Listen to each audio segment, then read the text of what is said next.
علامات کیا ہیں، وجوہات کیا ہیں اور اس کا علاج اور اس میں بچے کی مدد کیسے کی جا سکتی ہے اور یہ بیماری کیوں ہوتی ہے، یہ ساری باتیں میں آپ کو بتاؤں گا۔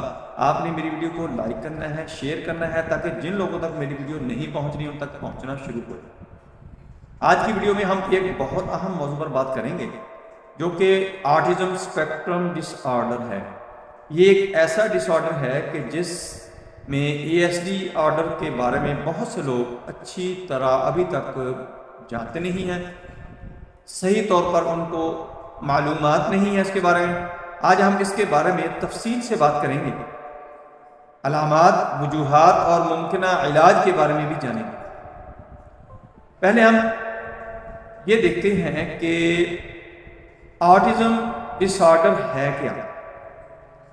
آٹزم اسپیکٹرم ڈس آرڈر ایک نیورو ڈیولپمنٹل ڈس آرڈر ہے